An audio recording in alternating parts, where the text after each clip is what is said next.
Pashmina shawl दुनिया की सबसे बेहतरीन और शानदार शॉल जो लग्जरी का प्रतीक है। यह लद्दाख के ऊंचे पहाड़ों पर चांगथांगी गोट्स की नरम और गर्म ऊन से बनती है। चांगथांग पूर्वी लद्दाख का 15,000 फीट से ऊंचा एक इलाका है जहां सर्दियों में तापमान -40 डिग्री सेल्सियस रहता है। मुगल काल से ही पश्मीना शॉल राजाओं की और रानियों की पसंद रही है।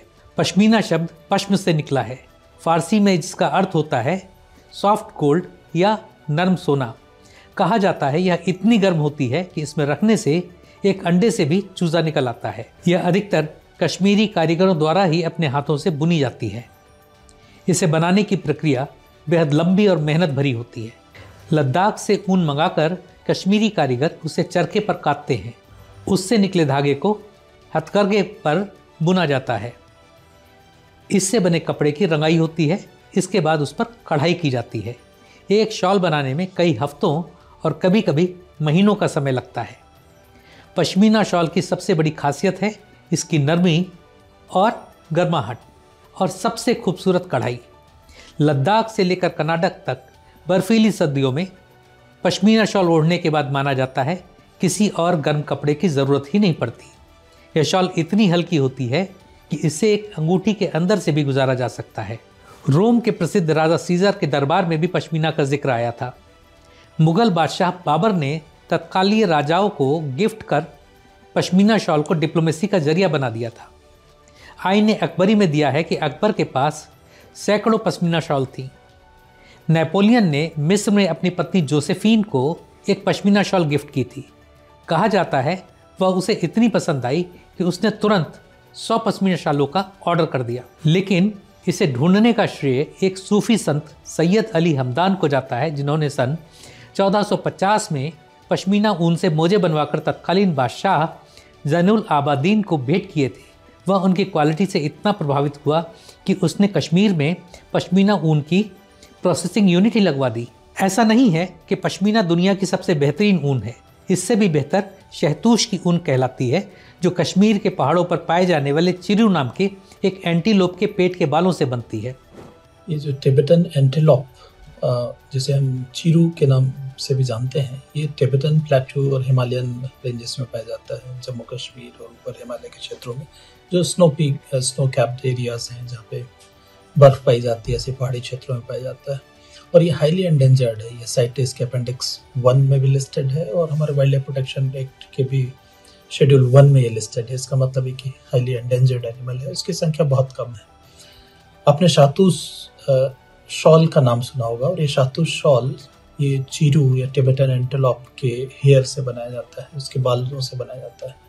एक शॉल को बनाने के लिए 2 चीरू की पोचिंग की जाती है, उसकी हत्या की जाती है, क्योंकि बिना चीरू को मारे वो जो हेयर है, वो जो बाल हैं उसके, वो निकाले नहीं जा सकते। 1980 के दशक में भारत से निर्यात होने वाली अधिकतर हाई वैल्यू शालें शहतूश की बनी होती थी। इसीलिए इन हिरन जैसे दिखने वाले एंटीलोप का बेतहाशा शिकार किया गया। कभी लद्दाख में 2000 से 3000 के झुंड में दिखने वाले चिरू की जनसंख्या अब 200 से भी कम रह गई है। इन्हें हाईली एंडेंजर्ड स्पीसीज की कैटेगरी में रखा गया है। इसीलिए 1990 के दशक में शहतूश की शॉल के निर्माण और व्यापार पर प्रतिबंध लगा दिया गया। आज शहतूश की जगह पश्मीना ने ले ली है। इसी बैन की वजह से आज चिरू का संरक्षण हो पा रहा है। होता क्या था कि शहतूश के शॉल की चोरी छुपे से, चूंकि प्रोहिबिटेड है, तो इसे बाहर ले जाने का प्रयास किया जाता था। उसकी आड़ में जो पश्मीना शॉल, जो कि एक बकरी होती है, उससे शॉल बनता है, उसकी ऊन बनता है और ऊन से शॉल बनती है। और उसके व्यापार में एडवर्स इम्पैक्ट पड़ने लगा, क्योंकि कई बार शहतूश और पश्मीना को आइडेंटिफाई करना, डिफ्रेंशिएट करना, ये कस्टम्स में या जो खरीद रहा है या मार्केट में बहुत डिफिकल्ट हो जाता है। दुनिया में पश्मीना शॉलों ने भारत को एक अलग ओहदा दिलाया है। एक एक शॉल कई कई लाख रुपए की बिकती है। लेकिन यदि किसी शॉल में पश्मीना के अलावा और उसके साथ किसी और ऊन का इस्तेमाल किया गया हो, तो अंतर्राष्ट्रीय स्टैंडर्ड पर खरा न उतरने की वजह से पूरा का पूरा कंसाइनमेंट वापस कर दिया जाता है। इससे भारतीय व्यापारियों का बहुत नुकसान हो रहा है। हम लोग प्राइमरी पश्मीना के one of the biggest exporters हैं इंडिया से। हम लोगों का जो भी माल इंडिया से बाहर जाता है तो एक कस्टम्स और वाइल्ड लाइफ की रिक्वायरमेंट है। Any pashmina which is being exported from India, उसका वाइल्ड लाइफ इंस्पेक्शन जो है वो मैंडेटरी है, जस्ट टू चेक कि कोई गलत जो बैंड शातूश का प्रोडक्ट है वो पश्मीना का नाम लगा के बाहर कोई एक्सपोर्ट तो नहीं कर रहा। और उसके लिए जो भी शिपमेंट हमारा जाता है वो कस्टम्स में होल्ड होता है and wild life officer is only available 2 दिन हफ्ते में, which is Wednesday and Friday, जो आके फ़िज़िकल एग्ज़ामिनेशन करते हैं, उसके बाद शिपमेंट जाता है। अगर उनको किसी 1 या 2 पीस पे डाउट होता है तो वो उसको मार्क कर देते हैं for testing in government lab, जो इंडिया में सिर्फ 2 ही जगह होता है, wildlife institute of India और एक zoological survey of India in Kolkata. Dehradun पास होने की वजह से कस्टम्स देहरादून में ही इसको टेस्टिंग के लिए भेजते हैं। बट होता क्या है कि अगर 200 पीस का शिपमेंट है, उसमें 2 पीस पे डाउट है, शिपमेंट 200 पीस का 200 पीस कन्फेस्टिकेट हो जाता है। उसमें क्या होता है, कस्टमर को माल टाइम पे नहीं मिलता, ऑर्डर कैंसिल हो जाते हैं, और ये जो बाकी 198 पीसेज हैं जिस पे कोई डाउट नहीं है, उसको बाहर निकालने के लिए भी बैंक गारंटीज़ और ये सब बड़ा कम्बरसम एक सब्जेक्ट बन जाता है। और रिपोर्ट आने में, क्लियरेंस होने में एनीथिंग बिटवीन 3 महीने से 6 महीने का समय लॉस हो जाता है। इसीलिए असली पश्मीना की पहचान करना बहुत ज़रूरी है। असली पश्मीना नरम, हल्की और गर्म ऊन होती है। इसे जलाने से यह बालों की तरह जलती है, जबकि नकली ऊन प्लास्टिक की तरह पिघलती है। यह असली और नकली के बीच फ़र्क करने का एक घरेलू तरीका तो हो सकता है, लेकिन अंतर्राष्ट्रीय स्तर पर इसे मान्यता नहीं है। शातूश और पश्मीना में डिफ्रेंशिएट करने की प्रॉब्लम की वजह से पश्मीना का जो एक्सपोर्ट है, पश्मीना शॉल का व्यापार है, ये बहुत एडवर्सली इम्पैक्ट होने लगा।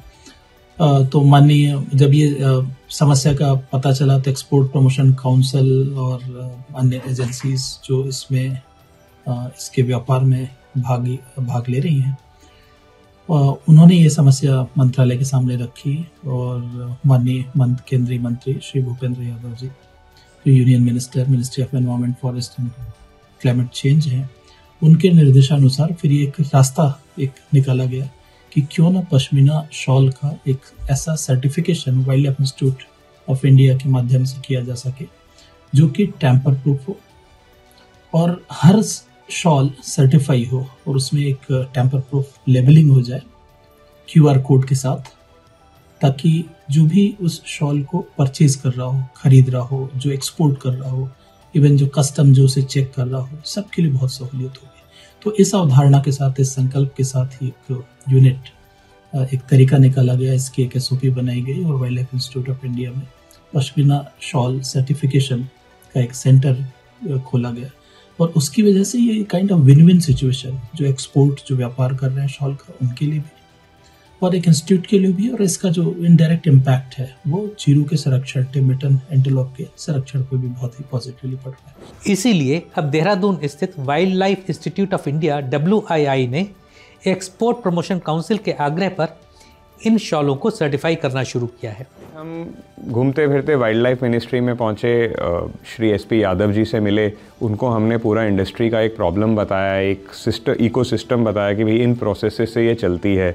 नियरेस्ट लैब जो हमारे लिए अवेलेबल है दैट इज़ हांगकांग या फिर जर्मनी, उसको टेस्ट करा के माल को वापस मंगाने में 15 से 20 दिन हमारे लॉस हो जाते थे एंड एक्सपेंसिव भी बहुत था।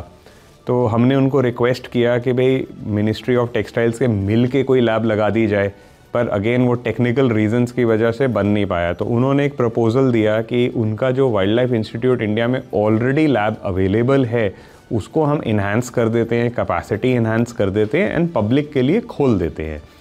आई think this was the biggest breakthrough जो उन्होंने हमें सोल्यूशन दिया and it was all his brain, how he worked on it, कैसे सारे साइंटिस्ट को वो एक पेज पे लेके आए, WII को एक पेज पे लेके आए, मेरे एक्सपोर्ट प्रमोशन काउंसिल को एक पेज पे लेके आए, हम स्टेक होल्डर्स को एक पेज पे लेके आए, एक MOU क्रिएट हुआ और सक्सेसफुली इस लैब को उन्होंने एडवांस भी किया। एडवांस करने के साथ साथ कैपेसिटी बिल्डिंग भी कर दी।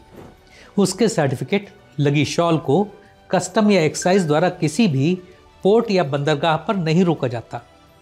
इससे भारत के पश्मीना शॉल उद्योग को बहुत लाभ पहुंचा है और इसी कारण पश्मीना शॉलों में शहतूश की ना तो मिलावट की जा रही है और ना ही अंतर्राष्ट्रीय बाजार में शहतूश की शॉल को पश्मीना के नाम पर बेचा जा रहा है। जाहिर है इससे चीरू का संरक्षण भी हो रहा है।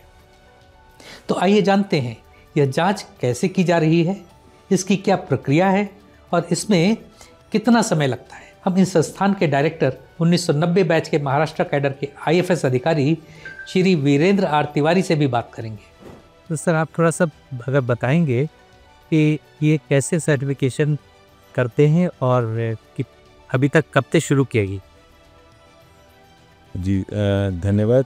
सबसे पहले तो मैं बताना चाहूँगा कि माननीय पर्यावरण एवं जलवायु परिवर्तन मंत्री श्री भूपेंद्र यादव जी, इनके मार्गदर्शन में जनवरी 2023 में export promotion council of handicraft के साथ वर्ल्ड लाइफ इंस्टीट्यूट ने एक MOU किया था और इस MOU में जो अग्रीमेंट इस तरीके का किया गया था कि जो एक्सपोर्ट करते हैं पश्मीना शॉल के ट्रेडर्स थे, वो अपने shawl wild life institute of India को भेजेंगे और wild life institute of India उसकी प्योरिटी सर्टिफाई करेगा, क्या वो सही में पश्मीना है या कई बार उसमें मिलावट, कई बार लोग ऑर्डिनरी वूल भी उसमें भेज देते हैं। तो कई बार इनके जो कंसाइनमेंट होते थे वो पकड़े जाते थे कस्टम्स द्वारा, एक बार उसमें शहतूश की मिलावट पाई जाती थी और इसीलिए ट्रेड को जो मतलब अगर 100-200 शॉल में से एक भी शॉल मिलावट की निकल गई तो पूरा कंसाइनमेंट रुक जाता था। तो इससे व्यापारियों को बहुत नुकसान होता था और कई बार पूरा कंसाइनमेंट पका रहता था। तो ये इसीलिए ये जो wild life institute of India जो भारत सरकार की एक स्वायत्त संस्था है, इनको कहा गया है और जिन्होंने ये टेक्नोलॉजी डेवलप की थी कि आप ये सर्टिफाई करिए। तो जनवरी में ये MOU हुआ था और फिर उसके बाद export promotion council of handicrafts ने करीब 50 लाख रुपए advance wild life institute of India को दिया। इससे फिर हमने अपना लैब सेटअप किया और ये मई 2023 में इसका सेंटर जो है वो माननीय मंत्री महोदय ने उसका उद्घाटन किया और हमने जुलाई 2023 से सर्टिफाई करना शुरू कर दिया और अभी तक हम लोग करीब 15,000 से ज़्यादा शॉल सर्टिफाई कर चुके हैं।